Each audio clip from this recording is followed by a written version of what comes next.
Hi, today I'm analyzing a study on the efficacy of attachment-based family therapy in treating adolescent depression as compared to treatment as usual.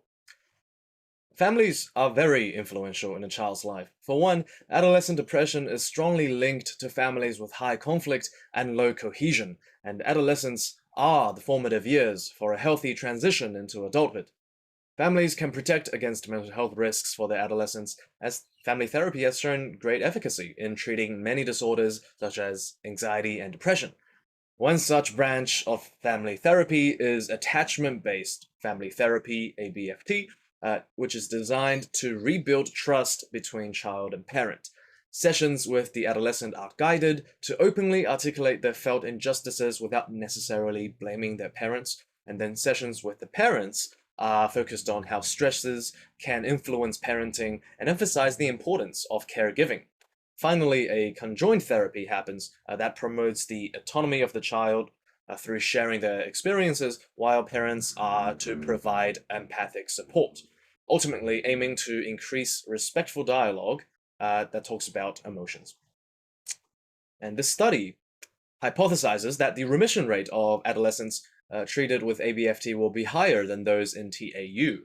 The primary outcomes were measured by the Hamilton Depressed Scale, HAMD, at baseline and post-treatment of 16 weeks, which is combined with the Beck Depression Inventory completed every second week. 60 adolescents were recruited from two Norway clinics called the CAMHS and satisfied the inclusion criteria of currently exhibiting a major depressive episode, scoring above 15 on the HAMD, and living with their main caretaker. Children with other significant presenting disorders were excluded. After stratifying by clinic, age, gender, and severity of depression, the children were equally split between the ABFT and TAU conditions. Both treatments are 16 weeks long. ABFT was manualized and delivered by 8 therapists who underwent training that involved a seminar, a workshop, a supervised ABFT case completion before they started the study.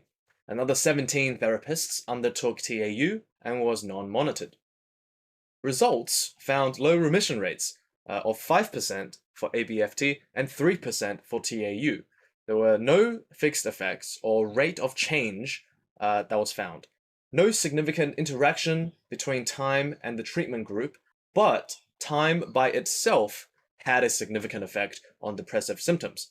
The mean depression scores were reduced from 21.8 at baseline to 17.36 after 16 weeks of treatment, with a reduction of around 0.94 every fortnight for Beck's depression inventory.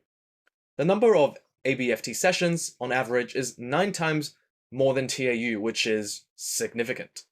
Ultimately, most adolescents remained in the range of clinical depression, with a small minority that showed remittance and some that actually had worsened symptoms.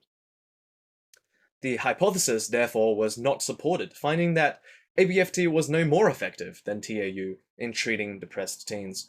Similar to past studies, however, unlike past studies, depressive symptoms did not significantly decrease.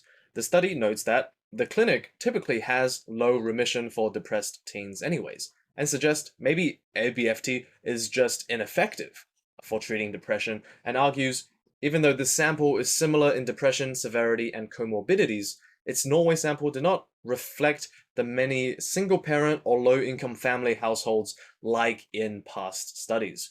They identified limitations in their small sample size, missing data and data collection challenges, implementation challenges, and the study concludes that ABFT was not more effective about TAU, but was also unable to make any firm conclusions about the nature and efficacy of ABFT.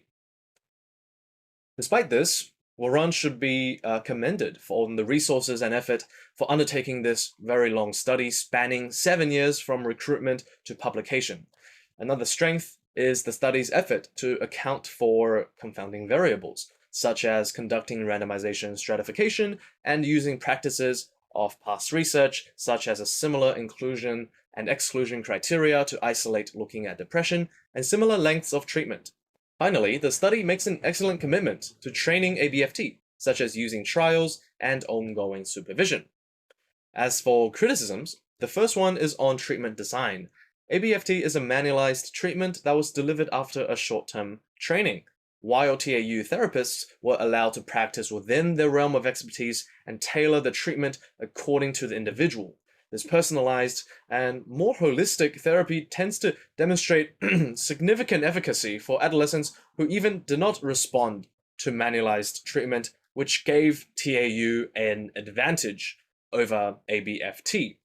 However, there are also recently came out validity concerns with the high heterogeneity of TAU, as its effects can range from waitlist control groups to much stronger effects if the TAU is standardized. And since this study's TAU was unstandardized and unmonitored, interpretation is much more difficult because it is unclear whether the treatment efficacy is due to elements of ABFT itself or other factors, such as expertise. Therapists of this study had varying levels of professional training, ranging from doctor to social worker, and varying years of experience, with some therapists having zero experience working with adolescents. And this can add confounds to the dataset, especially because it was unclear how and which the therapists were divided. A recent meta-analysis found that unmonitored TAU conditions tend to inflate the effects of trial therapy, and with the significantly higher ABFT sessions post-treatment, ABFT in theory should have a much stronger effect than it does.